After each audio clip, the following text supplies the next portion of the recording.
Hello भक्तों, राधे राधे, हर हर महादेव। तो आज हम फिर से शिव कथा के माध्यम से जानेंगे कि जो हमारे 9 ग्रह होते हैं, जो बुध शुक्र आदि, जिससे हमारे जो हमें ग्रह हमारा खराब होता है, जिससे हम परेशान रहते हैं, तो सिर्फ एक मंत्र का जाप करने से ये ग्रह शांत हो जाते हैं और हमारी हर पीड़ा को हर लेते हैं।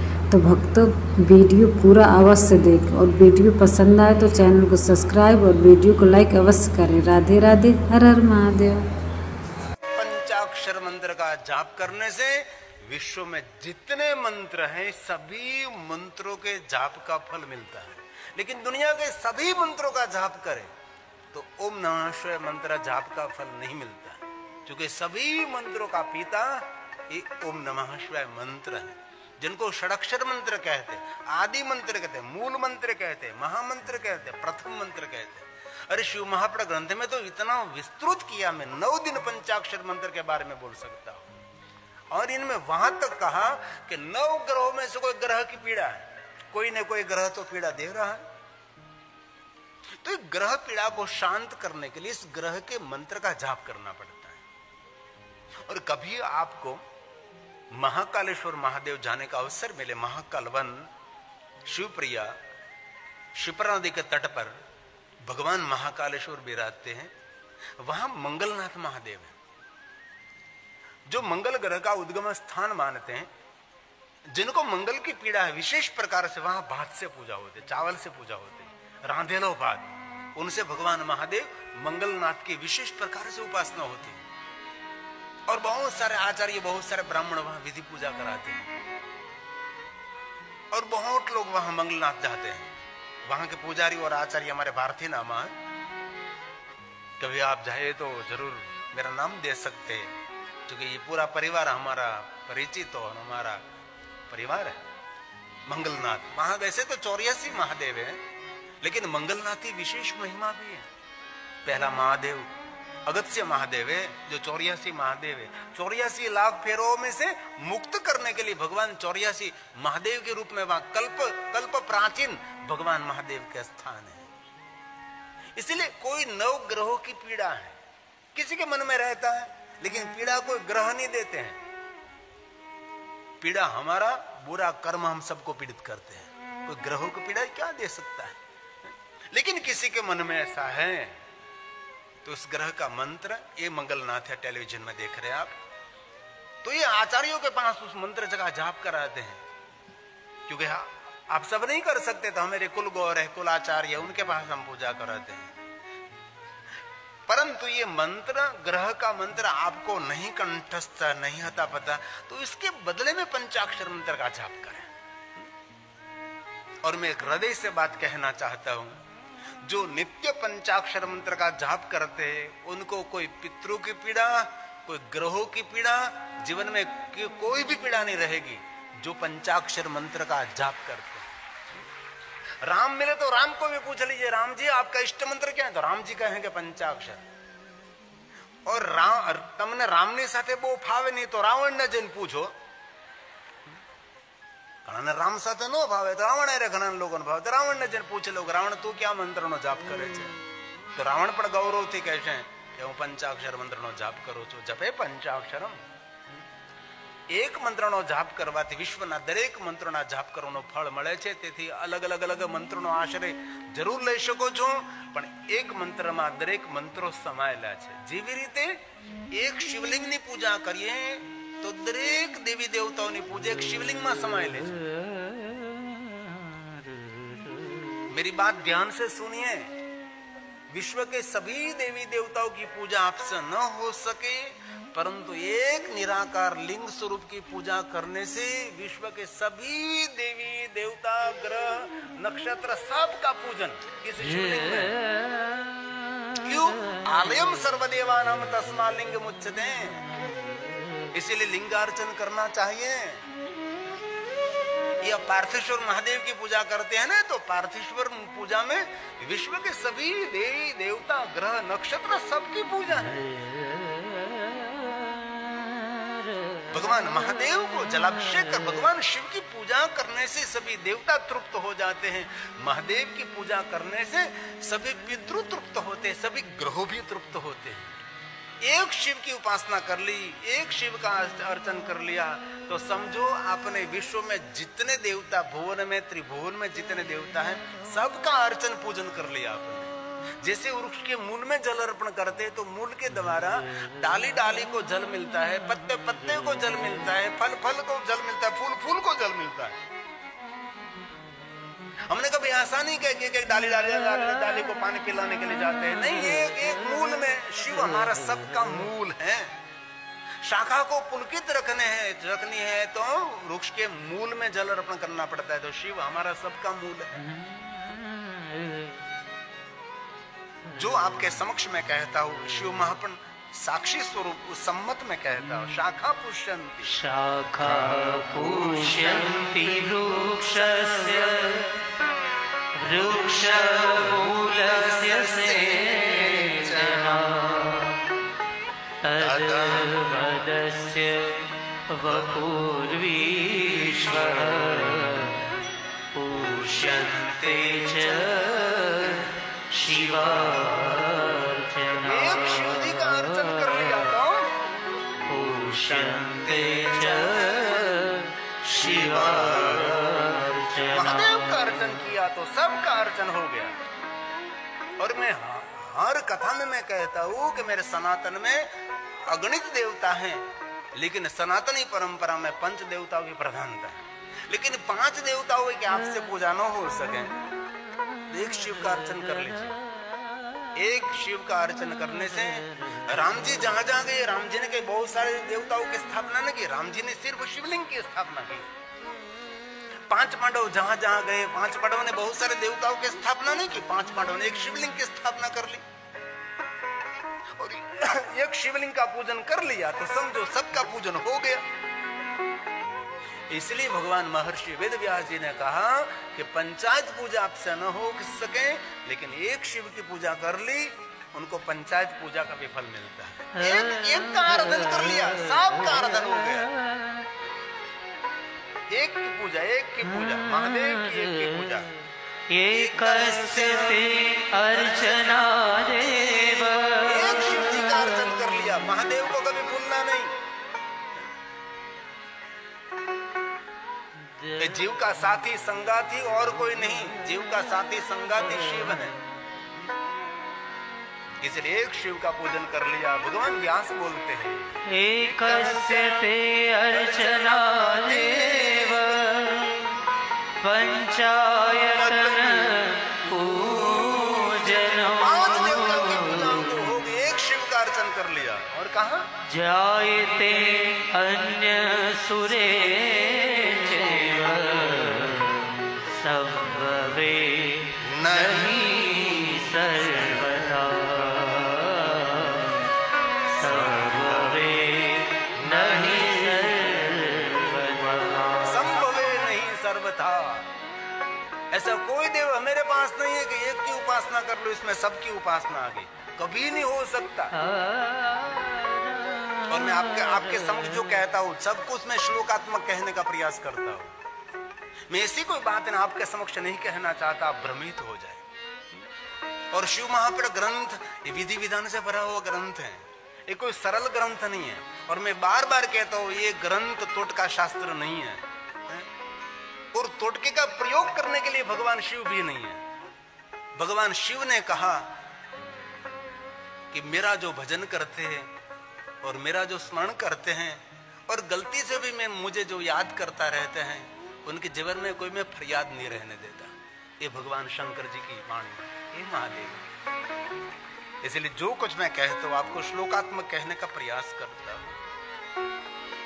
और ये कथा हमने महाशिवरात्रि निमित्त बहुत सारे भगवान महादेव के पार्थिव पूजा की भी मैंने आपको महिमा समझाई, महिमा कही।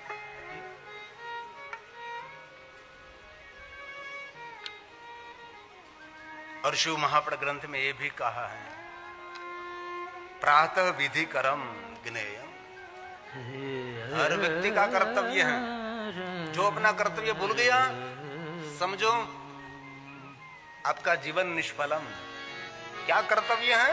तो सुबह में उठकर भगवान शिव जी को याद करना, शिव जी का स्मरण करना हमारा कर्तव्य है, विधि कर्म कर्तव्य है। जो सुबह सुबह में प्रातः काल शिव जी को याद नहीं करता वो प्रकृति का ऋणी रहता है। प्रकृति का ऋण है हमारे सब पर। ये पूरी प्रकृति धरती धारण करती है, सभी वृक्ष हमको प्राण देते हैं, धरती धन देती है, क्या नहीं? ये प्रकृति से हमारा जीवन चलता है, पंचभूतों से हमारा जीवन निर्भर है। इसीलिए उनमें से ऋण में से मुक्त होने के लिए प्रातः काल समरामी, महादेव को याद करें प्रातः काल। प्रातः स्मरामि जागो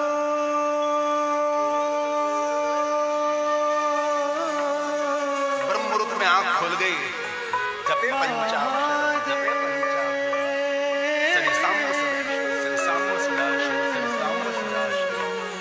नमः शिवाय, नमः स्मरामि भवभीतिहरं सुरेशं गंगाधरं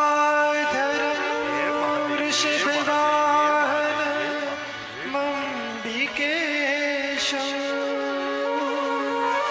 खट्वांगशूलवरदा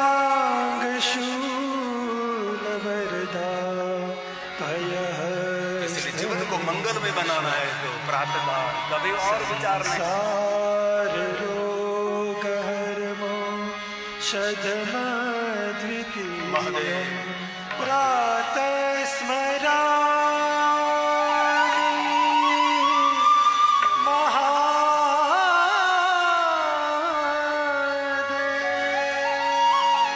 महादेव महादेव महादेव।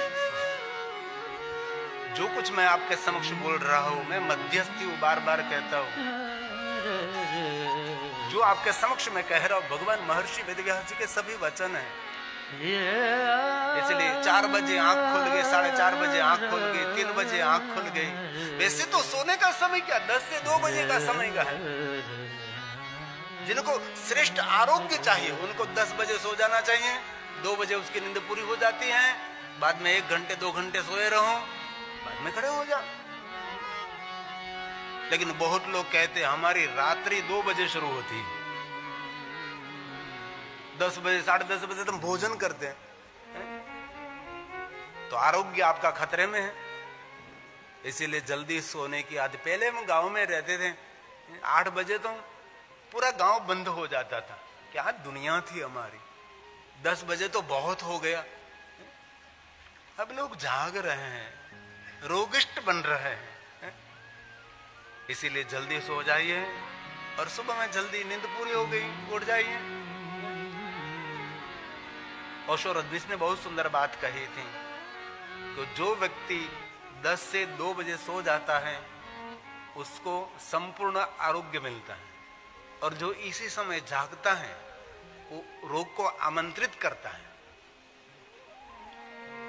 ये हमारे शास्त्रों में बहुत कुछ सब कुछ कहा है। इसलिए बहुत हृदय से मैं कहता हूं, कल तो कथा पूर्ण हो जाएगी। कल हम कथा 9:30 को प्रारंभ करेंगे 9:30 बजे, और 12 बजे के आसपास कथा विराम कर देंगे हम।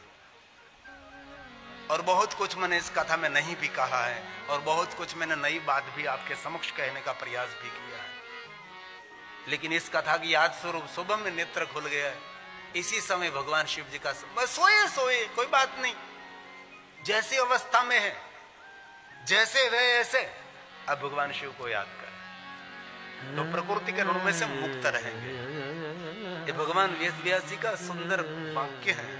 प्रातः विधि करं ज्ञेयं भगवान को याद करे प्रातःकाल। मध्याह्नं कामिकं तथा मध्याह्न भगवान को याद करे। सूर्य चमकता रहेगा, ज्ञान का, विद्या का, प्रतिष्ठा का, संपत्ति का, पद पदवी का। बहुत लोगों का सूर्य उदय हुआ लेकिन धीरे धीरे सूर्य ढल गया। मंत्री हुआ लेकिन माझी हो गया, माझी मंत्र पूर्व मंत्री हो गया। नहीं नहीं, माझी कभी नहीं, रोज के लिए हाजिर रहना है आपको। जीवन में रोज हाजिर रहना है, श्रेष्ठ रहना है। टके रहना है, डटे रहना है। मध्याह्न जो महादेव को याद करते हैं उनका सूरज चमकता रहता है, ज्ञान विद्या प्रतिष्ठा धन संपत्ति वैभव का। इसलिए मध्याह्न कोई भी स्थिति में आप हो, मैं नहीं कहता कि आप शिवालय में जाकर, कोई भी स्थिति में, भगवान ने वचन दिया है कोई भी स्थिति में आप याद करें भगवान को। मेरे ब्राह्मणों त्रिकाल संध्या करते हैं। त्रिकाल सुबह में जब शिव की संध्या होती है तब सुबह में शिव का ध्यान करते हैं, गौरव वर्ण शिव का ध्यान करते हैं जो कल्याणकारी रूप है, जो कर्पूर वर्ण है। और मध्याह्न शिव संध्या होती है तब भगवान शंकर जी का ध्यान करते, रुद्र का ध्यान करते, रक्त वर्ण जो रक्षक है, आक्रोश व्यक्त करने वाला रक्षक की तरह रक्त वर्ण रुद्र का ध्यान करते हैं। जब संध्या समय में संध्या करते हैं तब श्याम वर्ण शांति देने वाले शंकर को याद करते हैं। सुबह में शिव, मध्याह्न में रुद्र और संध्या के समय शंकर जी रहते हैं जो श्याम वर्ण है, शांति देने वाला है संध्या के समय। इसलिए तीनों समय की संध्या के देवता का रूप स्वरूप अलग रहता है, उसका ध्यान अलग रहता है। इसलिए बहुत दिल से कहता हूं कोई भी स्थिति में आप हो जरूर याद करें भगवान को। इसलिए भगवान महर्षि वेदव्यास जी की प्रातर विधि करम मध्याह्नं कामिकं तथा सायाह्ने शांतिकं संध्या समय शांति देने वाला, दोपहर कामना की पूर्ति करने वाला, प्रातःकाल ऋण मुक्त कराने वाला ऋण मुक्तेश्वर महादेव है। रात्रवपि तथैव हि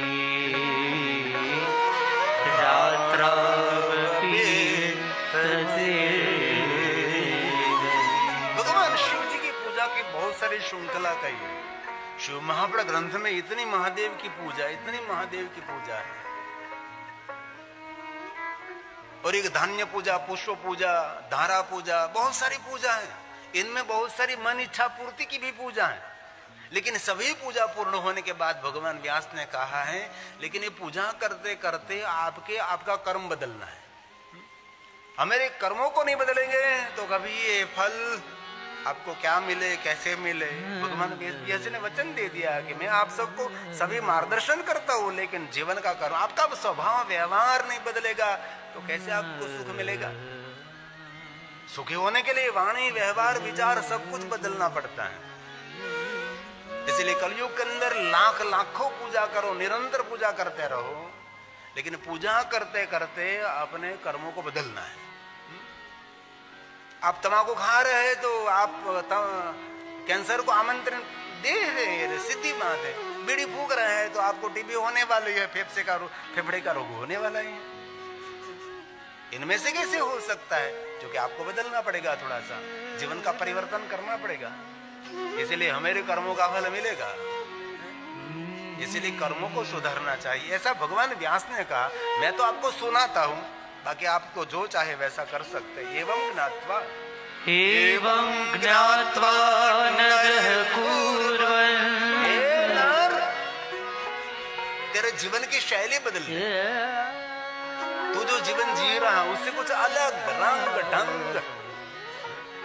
आपका नृत्य दुनिया से अलग होना चाहिए, आपकी रीत भात विचार वाणी सबसे जुदा। तेरे कर्मों को बदलता हूं। एवं ज्ञात्वा नरः कुर्वन् यथोक्त फलभाग् भवेत्। जैसा कर्म करेगा वैसा फल मिलेगा। क्योंकि कलयुग के अंदर फल मिलता है, इसी समय फल मिलता है।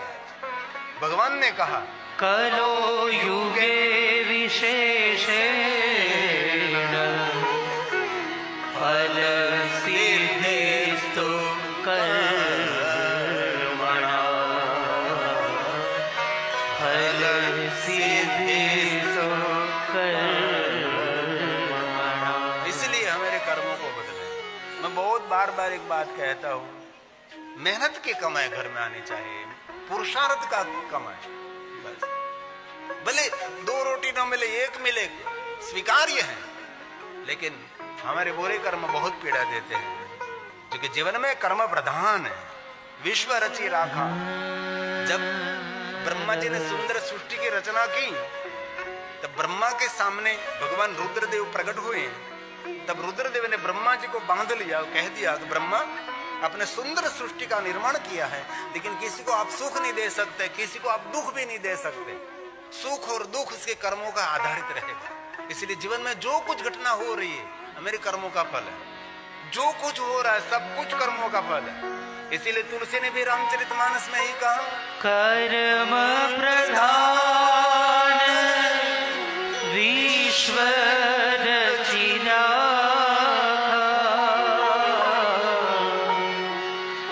कर्म प्रधान विश्व रचिरा,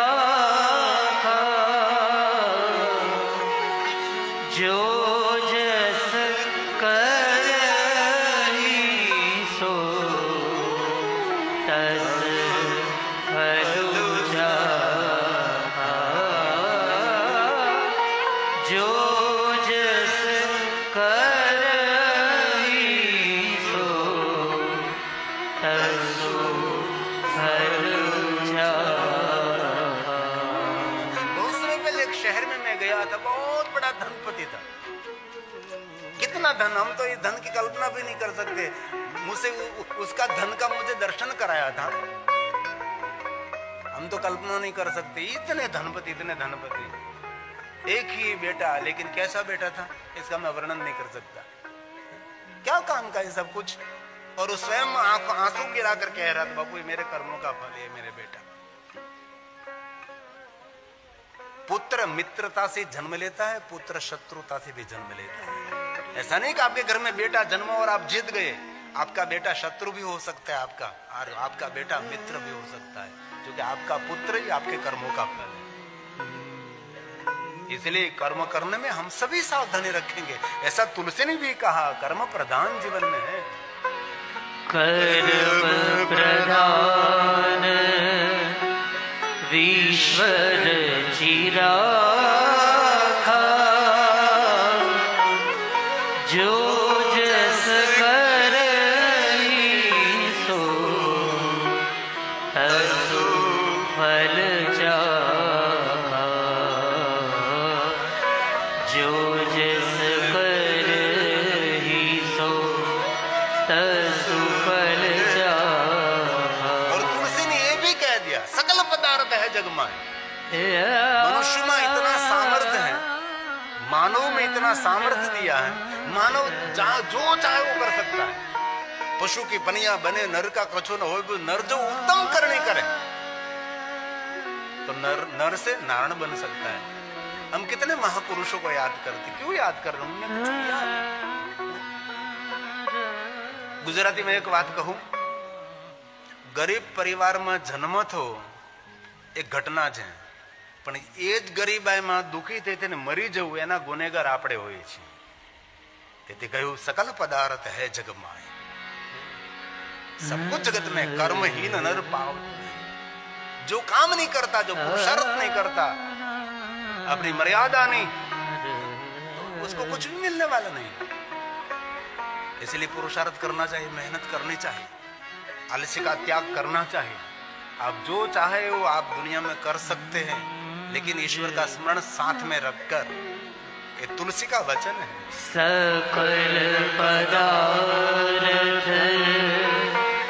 है जग माही,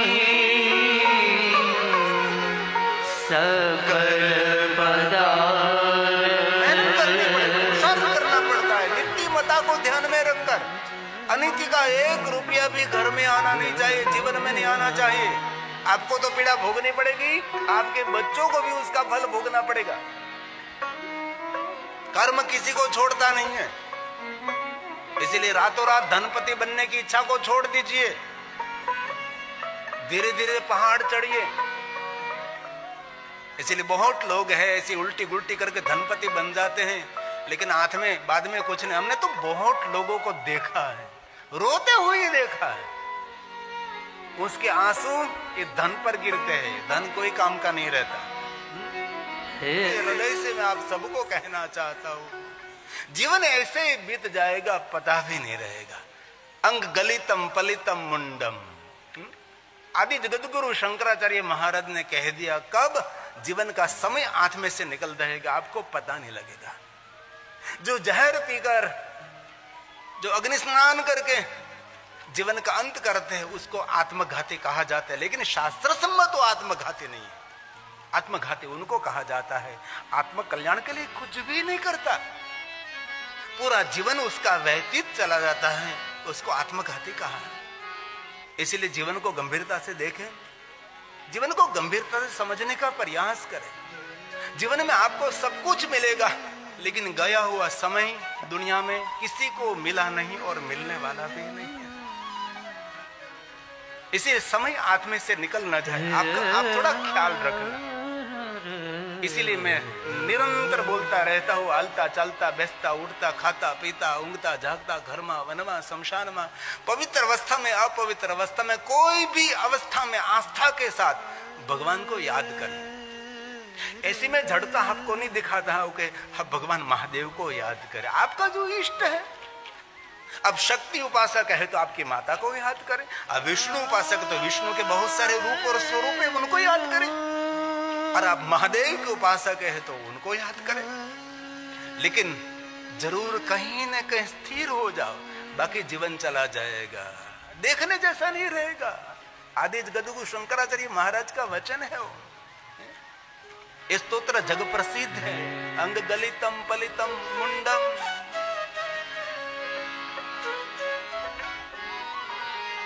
कितनी सावधानी के साथ जीवन की सतर्कता होनी चाहिए। दर्शन विहीनम जातम तुंडम।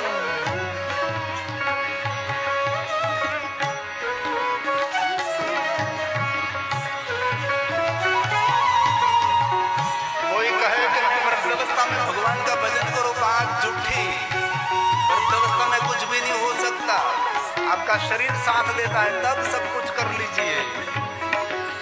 अंगम गलितम पलितम मुंडम। अंगम गलितम पलितम मुंडम। दर्शन विहीनम जातम तुंडम। दर्शन विहीनम जातम तुंडम। रुद्धो याति गृहीत्वा दंडम।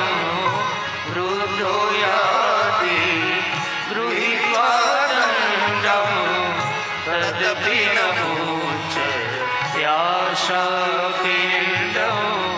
तदपि न मुच्यते आशापिंडम।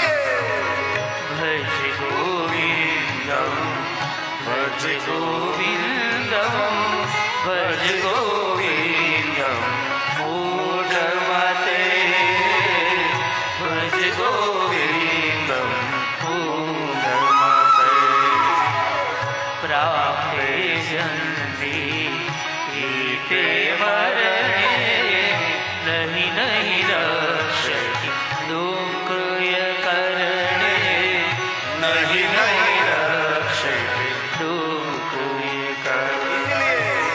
भज गोविंदम भज गोविंदम भज गोविंदम मूढ़मते। भज गोविंदम मूढ़मते। भज गोविंदम मूढ़मते। भज गोविंदम मूढ़मते। इसलिए जीवन को गंभीरता से समझने का प्रयास करें। भगवान महर्षि वेदव्यास की रचना शिव महापड़ ग्रंथ है, और सभी देवताओं ने भगवान शिव का आश्रय लिया है। सभी देवियों ने भगवान महादेव का आश्रय लिया है। सभी ऋषियों की कथा सुने, सभी ऋषियों ने भगवान शिव का आश्रय लिया है। दुनिया में कोई ऐसा नहीं जो भगवान शिव से दूर रहे। इसलिए विश्व में जितने देवता सबको हम देव कहते हैं, लेकिन भगवान शिव जी को हम देव नहीं कहते। भगवान शिव जी को हम देवों का देव कहते हैं। भगवान राम जी का पूरा जीवन चरित्र देखो। भगवान राम जी ने भगवान महादेव का अर्चन किया, महादेव का ही भजन किया। अरे द्वारकाधीश भगवान कृष्ण जी को याद करें, अरे राम जी के पिता को भी याद करें। गुरु वशिष्ठ महाराज ने राजा दशरथ जी को भगवान शिव जी की पूजा का सुंदर मार्गदर्शन दिया था। राजा दशरथ जी गुरु वशिष्ठ महाराज को कह रहे थे कि मुझे कुछ मार्गदर्शन करे, मुझे क्या करना चाहिए। तब गुरु वशिष्ठ महाराज ने कहा था, दशरथ जी आपकी कुल परंपरा में महादेव है, आपके पूर्वजों ने शंकर भगवान का आराधन किया है, अब विशेष प्रकार से भगवान शिव का आराधन करिए। इसलिए मैंने पहले दिन से आज तक महाशिवरात्रि निमित्त पार्थेश्वर महादेव के मैंने प्रधानता दिखाई है। ज्योतिर्लिंग, उपलिंग, स्वयंभू लिंग, स्थापित लिंग, सभी लिंगों में कोई श्रेष्ठ कोई शिवलिंग की पूजा है तो पार्थेश्वर महादेव की पूजा, एकदम सरल पूजा। इन पूजा में कुछ गलती रहेगी तो भी कोई दोष नहीं लगता, इसलिए पार्थेश्वर पूजा की महिमा है। गुरु वशिष्ठ महाराज ने राजा दशरथ जी को ऐसा नहीं कहा कि ज्योतिर्लिंग में जाकर पूजा करो। गुरु वशिष्ठ महाराज ने राजा दशरथ जी को ऐसा नहीं कहा कि कहीं उपलिंग हो वहां जाइए, कहीं स्वयंभू लिंग है वहां जाइए, कहीं प्रतिष्ठित लिंग है वहां जाइए। नहीं, गुरु वशिष्ठ महाराज ने कहा कामना मनोकामना पूर्ण करने वाले श्रेष्ठ कोई शिव परंपरा की पूजा है तो पार्थेश्वर महादेव की। और हम सब ने महाशिवरात्रि निमित्त पार्थेश्वर महादेव का पूजन किया। इस जजमान श्री जयंती बेलखानी परम शिव भक्त हमारी बहन भावना बेलखानी इस पंचायत पूजा में आचार्यों के द्वारा पार्थेश्वर महादेव की पूजा की प्रधानता रखी। ये कितनी बड़ी बात है। और शिव महापुराण ग्रंथ में मिट्टी में से शिवलिंग निर्माण करके उसका पूजन करना, उसका बहुत पुण्य कहा है। पुण्य मतलब सकारात्मक वृत्ति, सकारात्मक प्रवृत्ति, सकारात्मक विचारधारा, सकारात्मक हमारी वाणी, उसको पुण्य कहा है। नकारात्मक वृत्ति, नकारात्मक विचारधारा, नकारात्मक वाणी, ये सब कुछ नकारात्मक हमारा काम, ये सब कुछ पाप कर्म कहा है। पाप और पुण्य कोई ऐसी वस्तु नहीं कि आप देख सकते, उसका चित्र बना सकते, कुछ भी नहीं। आपकी सकारात्मक वृत्ति, सकारात्मक कार्य आपको सुख दे सकता है, आपको आनंद दे सकता है।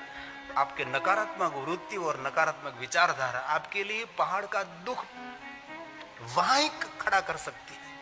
इसलिए पार्थेश्वर महादेव की पूजा, और साल में एक बार तो कर लिया महाशिवरात्रि, और हर महीने की शिवरात्रि याद रखनी है, और कृष्ण पक्ष को याद रखना है। और मैं दिल से कहता हूं 100 महाशिवरात्रि का पुण्य अमावास्या के दिन सोमवार पड़ता है। कभी विशेष भगवान महादेव का पूजन करना, सोमवार और अमावस्या साथ में हो। और दूसरी बात, आद्रा नक्षत्र माक्षर मास को कभी भूलना नहीं है आपको। ये भी 100 महाशिवरात्रि समान पुण्य और फल देने वाला है। और महादेव का भक्त निरंतर महादेव के भजन में, अर्चन में, उसके स्मरण में रहे। इसलिए गुरु वशिष्ठ महाराज ने कहा जो जीवन की कामना की पूर्ति करनी है तो विशेष प्रकार से पार्थेश्वर महादेव की पूजा करें। जैसे घर में भगवान सत्यनारायण की कथा करते हैं, वैसे पार्थेश्वर महादेव पूजा उत्सव कर सकते हैं। ये गुरु वशिष्ठ महाराज ने गाया है। पुत्रार्थ पार्थिवो मूर्ति।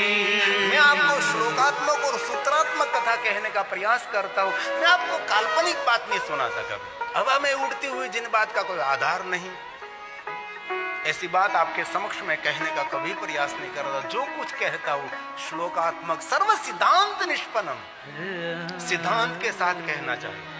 और मैंने इस कथा में सांसारिक बातें नहीं वत कही नहीं, समझो, क्योंकि व्यासपीठ संसार की कथनी करने के लिए नहीं है। ये व्यासपीठ तो महादेव की कथा करने के लिए व्यासपीठ है। संसार की कथनी तो हम घर में करते ही रहते, और क्या। इसीलिए मैंने कथा में सासू हो के कोई दृष्टांत नहीं दिए, कोई मैंने सासू का बहू का मैंने दृष्टांत नहीं दिया। क्यों नहीं दिया? मुझे पूर्ण भरोसा है सासू बहू कभी सुधरने वाली नहीं है। सास भी कभी बहू थी, बहू भी कभी सास, ऐसे चलता ही रहेगा दुनिया में। तो उस बातों में मेरा समय क्यों मैं खराब करूं? इसलिए गुरु वशिष्ठ महाराज ने कहा जिनको अपना सर्व मंगल करना है उनके लिए महादेव का आराधन करें, शिव जी को याद करें, शिव जी का स्मरण करें। गुरु वशिष्ठ महाराज के मुख में से प्रकट हुआ श्लोक है, पुत्रार्थ पार्थिवो मूर्ति।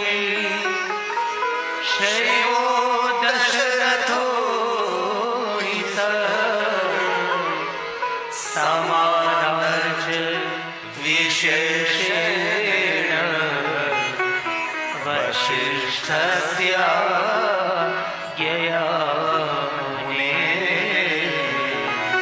वशिष्ठस्य ज्ञया। गुरु वशिष्ठ महाराज ने कहा और माता कौशल्या को श्रृंगी ऋषि ने कहा, माता सुमित्रा को श्रृंगी ऋषि ने कहा, कैकेयी जी ने भी श्रृंगी ऋषि को मार्गदर्शन दिया और श्रृंगी ऋषि ने मार्गदर्शन किया। वैसे ही सब ने मिलकर भगवान महादेव की पूजा की, भगवान शिव जी का अर्चन, भगवान शिव जी का स्मरण किया है। और एक बात मैं दिल से आज कहना चाहता हूं, महादेव के भक्तों के लिए सही, लेकिन सबके लिए गुरु वशिष्ठ महाराज ने हमारे सबके लिए एक स्तोत्र की रचना की है।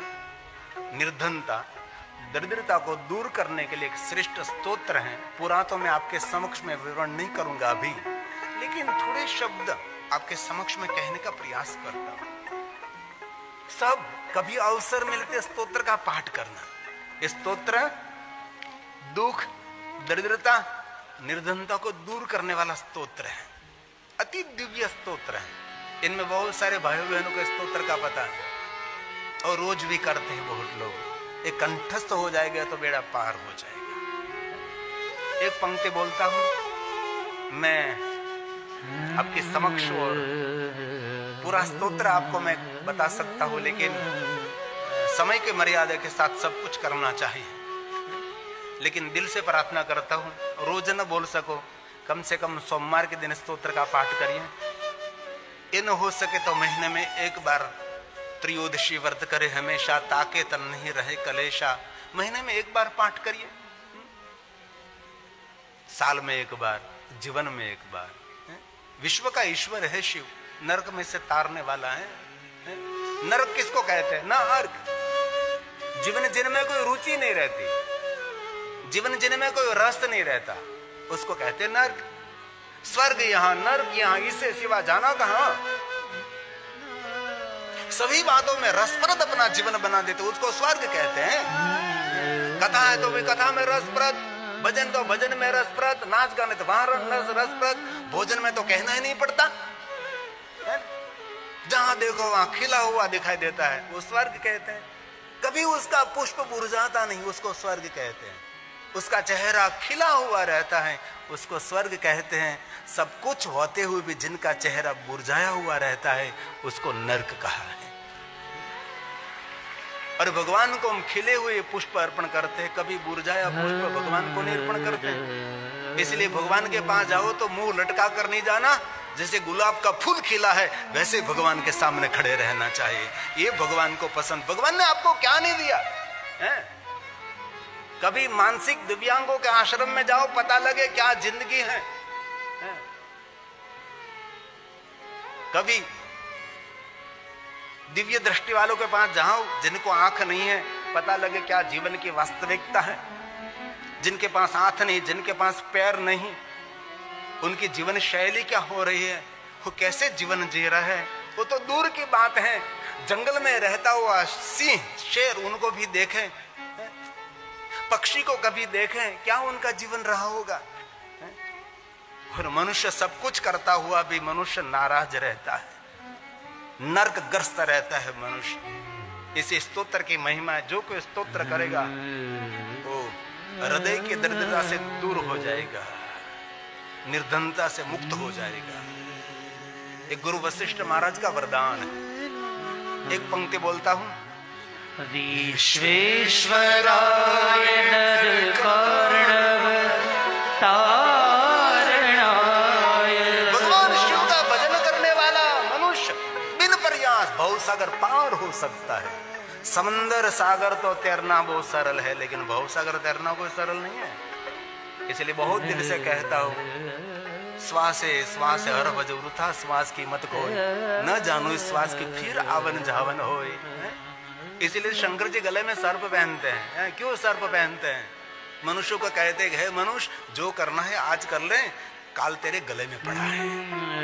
इसलिए कल के बाद छोड़, आज ही कर। वर्तमान में जियो, श्रेष्ठ वर्तन में जियो। गुरु वशिष्ठ महाराज के सुंदर वचन हैं। विश्वेश्वराय नरकार्णव तारणाय करणामृताय शशिशेखर धारणाय कर्पूरकान्ति धवलाय जटाधराय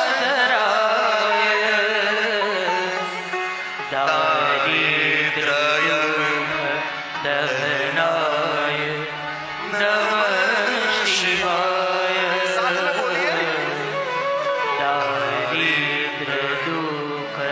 दारिद्र्यदुःखदहनाय नमः शिवाय एक बार और बोलिए, 3 बार से पूर्णता।